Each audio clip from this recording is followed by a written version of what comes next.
आप चाहे ज़िंदगी में कितनी भी असफलताएं आपने प्राप्त कर ली हो, हर जगह से आप फेल होके आ गए हो, मगर कभी भी इंसान को घबराना नहीं चाहिए। ये नहीं सोचना चाहिए कि भगवान ने हमारे साथ ऐसा क्यों किया। क्या हम तो बहुत अच्छे कर्म करते थे, हम तो बहुत दान पुण्य करते थे, सब जीवों से प्रेम करते थे, लेकिन फिर भी भगवान हमको ही दुख क्यों दे रहा है। इतने सारे परेशानियां हमारे ऊपर ही क्यों डाल दी है। मैं वो नौकरी प्राप्त करने के लिए गया था, वो ना तो मुझे वो नौकरी ही मिली। तो भगवान ने ऐसा क्या कर दिया, जो उस नौकरी के योग्य भी नहीं था उसको वो नौकरी मिल गई, और जो मैं था मैं उस नौकरी के बिल्कुल योग्य था, मगर मुझे नौकरी नहीं दिलाई भगवान ने, और भगवान ने किसी और को, नौसिखिया को, जो कुछ जानता भी नहीं था, उसको नौकरी मिल गई।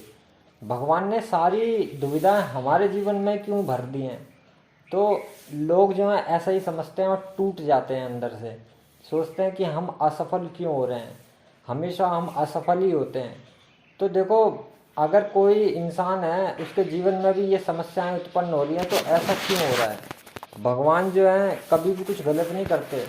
ये जो सृष्टि है ये ईश्वर की बनाई हुई सृष्टि है, इसमें से कुछ भी गलत नहीं है, सब कुछ एकदम ठीक है और व्यवस्थित तरीके से बना रखा है, और व्यवस्थित तरीके से चल भी रहा है, सब कुछ चला आ रहा है अनंत काल से।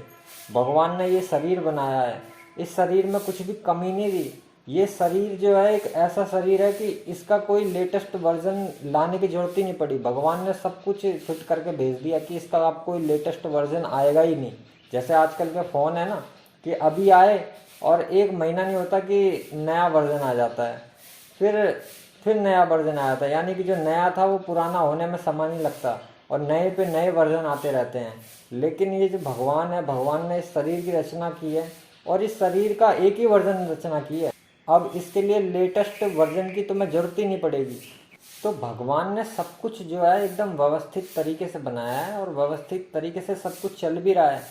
अब इंसान लोग जो हैं बेकार में परेशान हो जाते हैं कि हमें असफलता मिल रही है, हमें नौकरी प्राप्त नहीं हुई, हमें ये प्राप्त नहीं हुआ, हमें धन प्राप्त नहीं हो रहा। तो देखो, बात यह है कि भगवान ने तुम्हें असफलताएं जरूर दी हैं, लेकिन शायद वो असफलताएं तुम्हें छोटी छोटी असफलताएं दी हैं। वो छोटी छोटी असफलताएं तुम्हें इसलिए दी हैं क्योंकि भगवान ने तुम्हारे लिए कुछ बड़ा सोच रखा है। आप कोई चपरासी की नौकरी करने के लिए नहीं भगवान ने यहाँ छोड़ा आपको। आपको एक चपरासी की नौकरी नहीं मिली, या आपको कोई दूसरी नौकरी नहीं मिली, बैंक में क्लर्क की नौकरी नहीं मिली, या कुछ और नौकरी नहीं मिली, तो भगवान ने आपको इन छोटी मोटी नौकरियों के लिए नहीं रखा है। भगवान ने आपके लिए, आपको जो है बहुत बड़ा कुछ सोचा हुआ है भगवान ने आपके लिए।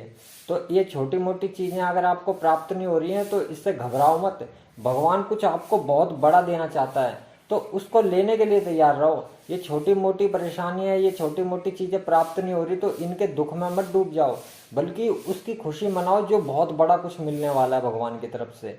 तो भगवान ने आपको असफलताएं इसलिए दे रहा है क्योंकि ये आपके लिए बनी नहीं है, ये चीज़ें आपके लिए तो कुछ बहुत बड़ा मिलने वाला है आपको।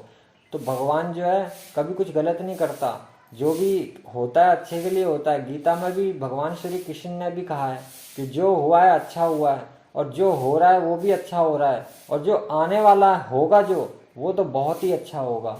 तो कभी इंसान को घबराना नहीं चाहिए, बल्कि प्रभु को याद करके हमेशा आनंद में जीवन जीना चाहिए, एकदम खुशी में जीवन जीना चाहिए। ओम नमः शिवाय।